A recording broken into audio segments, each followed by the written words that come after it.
and the omnibus. So I was forced into the Archers when I was a child. And look, it's come back to bite me later on. I'm awash with this stuff. The Archers is the world's longest-running radio show, with more than 15,000 episodes broadcast. Despite being a rural flavor show, The Archers is recorded in the heart of... Okay, let's unpack this. Welcome to the Deep Dive. This is where we take a stack of your sources and, well, we pull out the most important nuggets of knowledge for you. Today, we're diving into a really rich audio recording that you shared with us. It's a fascinating slice of life. Really gives us a glimpse into several different stories, challenges, all interwoven. Our mission basically is to explore how these conversations, which seem quite ordinary on the surface, actually reveal some pretty universal truths. You know, about ambition, work pressures, finding connection. We're going to hear about someone at a career crossroads, the tricky business of managing a family farm, that delicate thing of child dog safety, and even, the anxiety of making small talk. So get ready for some, I think, surprising insights and definitely a few aha moments that we found digging into your material. Yeah, what's really compelling here is how these different situations, you've got a personal crisis of purpose on one hand, the whole fate of a farm on the other. They all kind of tap into these pressure points, don't they? The ones we face every day. We'll be trying to connect the dots between these individual stories, find some broader insights that are hopefully relevant to you, our listener, and maybe your own experiences with similar stuff. Yeah, okay, so let's jump right in. First story from your recording, we meet Rory, and he's been feeling at odds with London. That's his phrase. For a while now. He talks about this permanent intensity there, describes it almost like a humming noise in my head. He's clearly struggling with some city graduate scheme, and there's this really candid bit where he just admits, I didn't do well. You get this sense of doom almost, like there's nothing coming over that particular horizon. It's quite raw, that feeling of, professional disappointment. And that immediately brings up a big question, I think, for everyone, really. How do you square your personal feelings, your well-being, with all these external pressures to, succeed? Rory's struggle, it isn't just about a job. It really highlights this common, very modern problem, this feeling that good enough, well, it's no longer good enough. And just the sheer exhaustion of it all. He calls it an endless race, where you're always having to prove you're not just good, but, better than good. It's a real pressure cooker. Exactly. It sounds exhausting. Yeah, and lots of us can relate, I think, whether you're in London or facing similar things wherever you are. He even says, you can really hear it in his voice, sometimes I wake up in the morning and I feel completely useless. Just awful. But then there's a shift. He mentions a call from his sister, Kate. He answered it to help, he says, simply because he cared. Right. And it sounds like that call, that sort of need to be useful to someone else, it was really timely. A chance for him to reset, maybe, and reassess what you want to do, where you want to be. Yeah, that feeling of being needed cutting through the noise. Exactly. And if we look at the bigger picture here, Rory thinking about living London, even if just for a bit, it's not weakness, is it? It's more like, it shows how purpose can be restorative. That humming noise in London, it kind of represents the mental load of trying to live up to values that aren't really his, the strain of it all.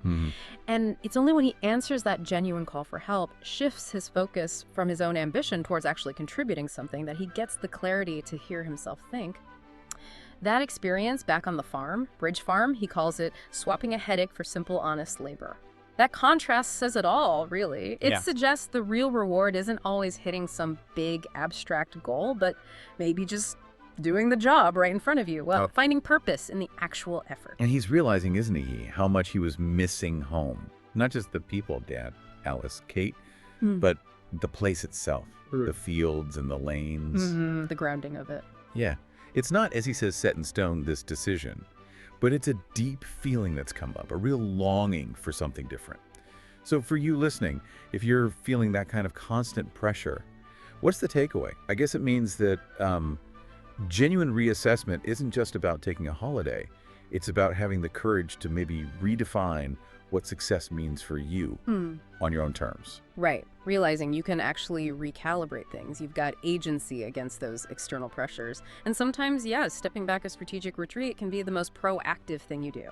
Okay, that brings us neatly to another part of your recording. Because while Rory's figuring out his own future, Home Farm is dealing with its own set of really intense pressures. The person Rory's talking to sounds like a manager, someone deep in the farm's business. Yeah, sounds stressed. Definitely stressed.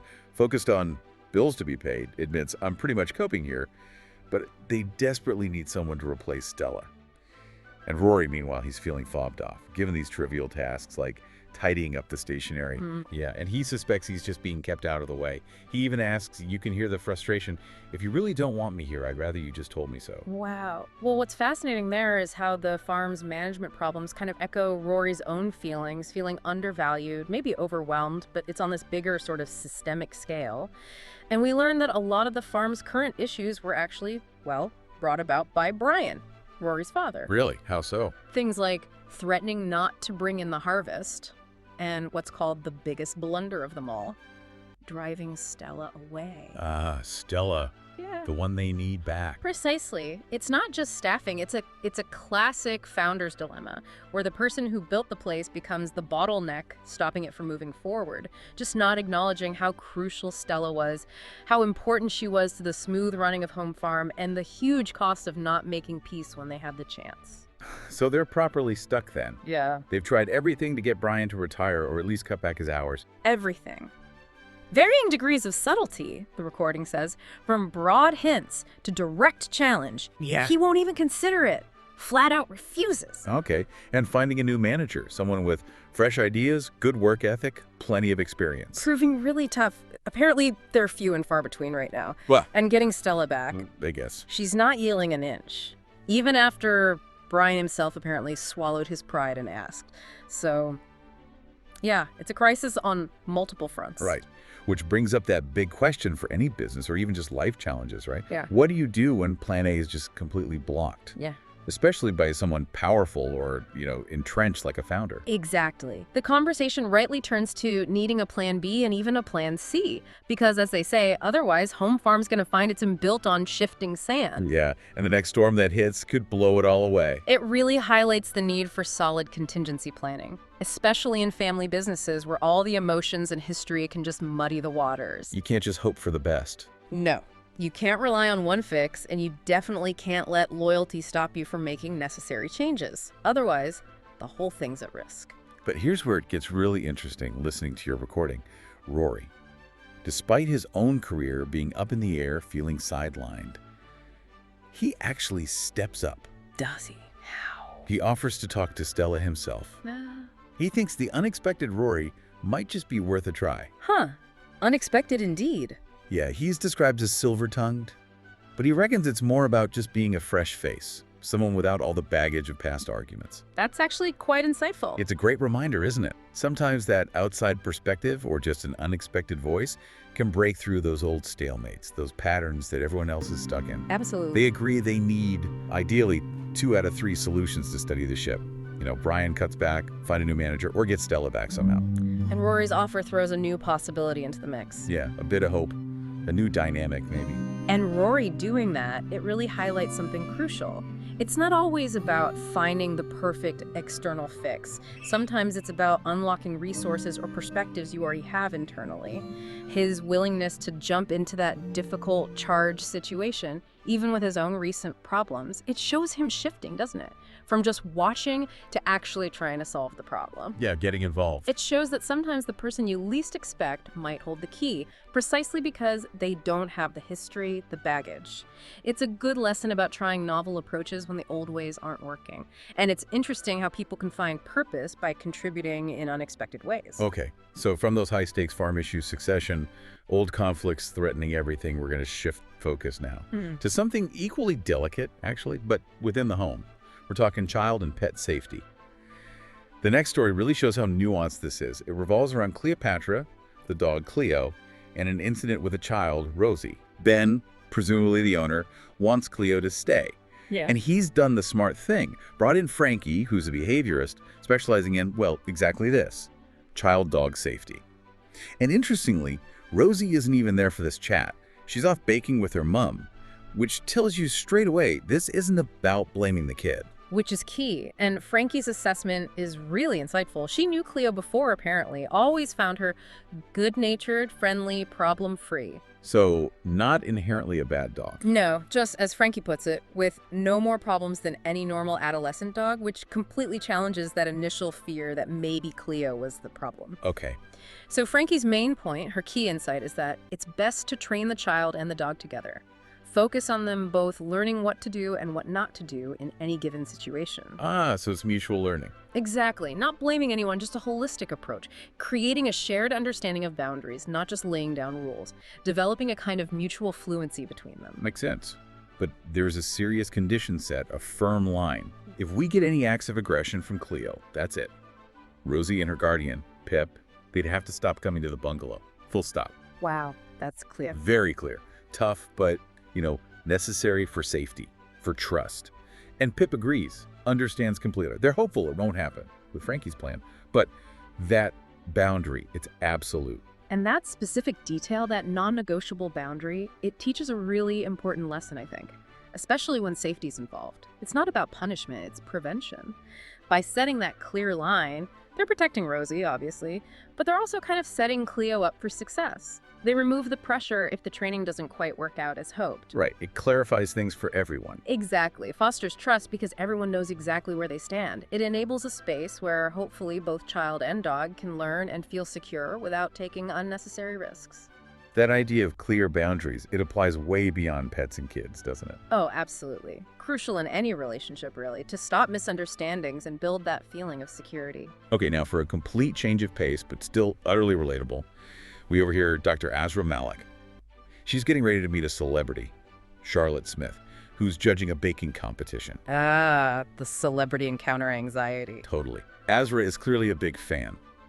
Desperately wants to, quote, engage her in intelligent conversation. She does not want to be stuck there mouthing pathetically like a beached fish. We've all been there. Haven't we just? Yeah. And her brilliant opening gambit, she thinks, is, what's your favorite cow? Chuckles. Azra. Bless her. It comes from a good place, admiration, but yeah, maybe a touch of anxiety driving that one. Just a touch. And this is such a perfect example of how wanting to impress can sometimes just get in the way of actually connecting. It raises that question about social interaction, doesn't it? Mm-hmm. Especially with someone you admire. Definitely. Azra's approach, it's well-meaning, but yeah, awkward. She starts worrying, what if Charlotte asks her favorite callback and she freezes? Right. Total panic spiral. But then Stella, who's listening in your recording, gives this piece of just brilliant, practical advice. The analogy is perfect. She says, when doctors get together, they don't ask, so what's your favorite illness? Laughs. No, you hope not. Right. They talk about other things, just ordinary things. And the insight is so clear. Real connection usually comes from finding common ground in the everyday stuff, not from trying to be super intellectual or unique. It's about being authentic, not putting on a performance. That is such a relatable moment. I think everyone's had an Azra moment, trying to think of the perfect, witty, memorable opening line when meeting someone important or admired. Mm-hmm. That fear of being the beached fish or getting caught out, like not knowing your own favorite cow. Yeah. It creates this huge mental effort that just blocks natural conversation. Completely. Stella's advice is just, a masterclass in social grace. It reminds us the easiest way to connect is often just through shared humanity. Ordinary things. Absolutely. That pressure to perform, to seem clever or sophisticated, it just leads to overthinking and feeling self-conscious. What Stella's advice really gets at is the power of just listening, being genuinely curious about the other person's actual experience right then and there. Instead of a pre-planned question. Exactly. Instead of walking in with your killer question, maybe just open with an observation about the event, the place, or even just a simple, how are you finding this? It lowers the stakes massively. It shifts the focus from what can I say to impress towards what can we actually share in this moment. That takes the pressure off and makes space for a much more real, comfortable chat. So quite a journey today. We've gone through Rory's personal crisis, that search for purpose. The London hum. Yeah, the London hum. Then the high-stakes management and legacy issues at home farm. Shifting sands there. Definitely. Then the very careful boundary-led training for Cleo the dog and Rosie the child. Important stuff. And finally, Azra's relatable anxiety about just striking up a normal conversation. Each story, pulled from your recording, is really about navigating challenges, isn't it? Yeah. And trying to figure out what actually works. Yeah, if we zoom out again, all these different narratives, they really underline how important reassessment is, as a strategy. And adaptability, just being able to pivot. And underpinning it all, open, honest communication. That seems to be the key to resolving pretty much anything successfully. Whether it's finding your own path. Or saving the family farm from those shifting sands, yeah. Mm-hmm. Or creating harmony between a child and a pet. Or even just getting over social awkwardness. The solutions often seem to lie in being willing to question our assumptions, maybe challenge old loyalty sometimes, look beyond the obvious answer, even when it feels a bit uncomfortable. From those huge life decisions about careers and legacies, right down to the small, everyday interactions, there's always something new to learn, isn't there, from just observing the human experience. And as we've definitely seen today, sometimes the biggest insights come from the most, ordinary things in life, especially when we listen carefully to the stories you share with us. So here's maybe a thought for you to take away. When you're facing your own endless race, or perhaps feeling like you're building on shifting sand, what small, maybe unexpected step could you take today? Could be a conversation, could be looking at things differently, maybe setting a clear boundary. Something that might just unlock a path towards your own more genuine sense of purpose. And I suppose the follow-up question is, are you brave enough to take it? So what are you doing now? Just getting ready for the next episode. Just And, moving mics around. So what do you do? I do the spot effects on the archers. Any Are you what we movements call Foley then? and- kind of. Yep. That's, Okay. And these are all part of the paraphernalia of production. yep. That's the ball bar. That's, This one. yep. That's. Haley so wanted to be in their own place when their baby came. It's due in 2 months. Not much chance of that now. No. I mean, it would have been a stretch for them financially, mind, but I just wish there was something practical I could do to help them, Caroline. I think The Archers has had this immense popularity over the years, basically because it has always very accurately reflected the reality of life and living in a rural community at whatever